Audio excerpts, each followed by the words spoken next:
আশা করি সবাই ভালো আছেন, সুস্থ আছেন। আজকে বানাচ্ছি চিকেন মশলা কারি।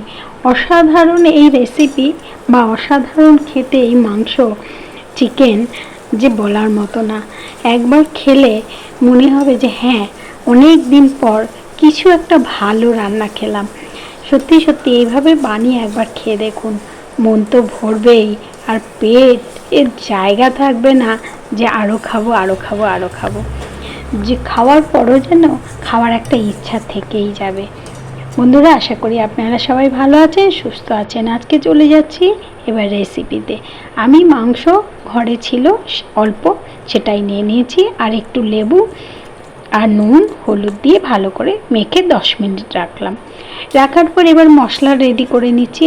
অর্ধেক বড় রসুন নিয়েছি, 1 কোয়া আদা, একটা মিডিয়াম সাইজ পেঁয়াজ আর একটা টমেটো, আর দিয়ে দিলাম জিরে গুঁড়ো, এবারে দিয়ে দিলাম লঙ্কা গুঁড়ো, এবারে দিয়ে দিলাম নুন, আর এবারে দিয়ে দেব হলুদ।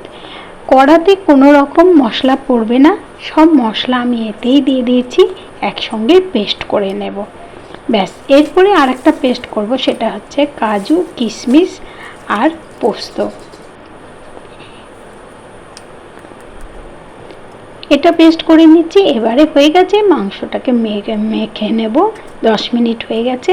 দিয়ে দিলাম একটা তেজপাতা, 4টে শুকনো লঙ্কা গোটা, আর ওই মশলা, বেটে রাখা মশলা, আর দিয়ে দিলাম 1 চামচ সর্ষের তেল আর 1 চামচ ঘি দিয়ে ভালো করে চটকে চটকে মেখে নিতে হবে, কারণ মাখার উপরে কিন্তু মাংসটা অনেকটা টেস্ট বাড়বে।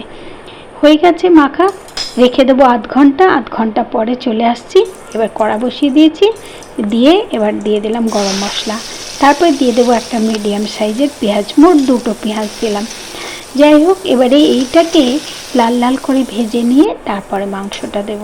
বন্ধুরা, আপনারা যদি আমার এই চ্যানেলের রান্না পছন্দ করে থাকেন তাহলে প্লিজ সাবস্ক্রাইব করে পাশে থাকা বেল আইকনটি প্রেস করে দেবেন, তাহলে কিন্তু আমার রান্নার যত নোটিফিকেশন আপনাদের কাছে চলে যাবে। প্রথমে আপনাদের কাছে যাবে যে আমি কি রান্না করলাম।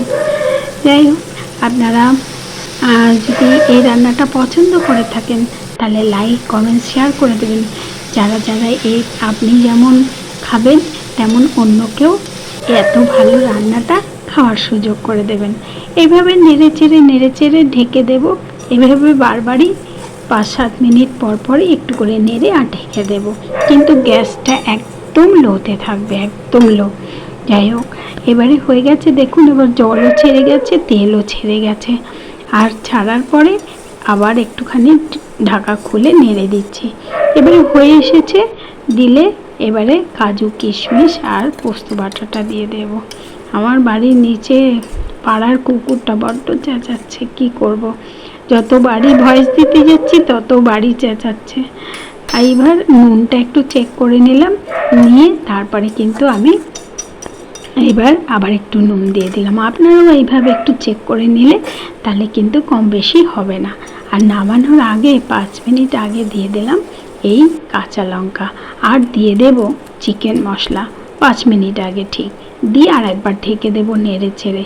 ব্যাস, তাহলেই হয়ে যাবে এই রেসিপির রান্না, চিকেন মশলা কারি। অসাধারণ খেতে, অসাধারণ। মেয়ে খেতে বসে বলল, মা সেই হয়েছে। বন্ধুদের বলো না যে এইভাবে একবার রান্না করে খেতে, তাহলে কিন্তু তোমার এই রান্নাটা বন্ধুদের ভীষণ পছন্দ হবে। একবার বানিয়ে খেতে বলো। আমি বললাম আচ্ছা, তাই বলবো, অবশ্যই বলবো, প্রতিদিনই বলি, কিন্তু যার ভালো লাগবে সেই না খাবে বল। যাই হোক, দেখুন কত সুন্দর দেখতে হয়েছে, আর তেমনি সুন্দর কিন্তু টেস্ট। ভাত, রুটি, লুচি, পরোটা, চাউমিন, ফ্রাইড রাইস সবেতেই এই কারি যাবে। অসাধারণ লাগবে। সবাই ভালো থাকবেন, সুস্থ থাকবেন।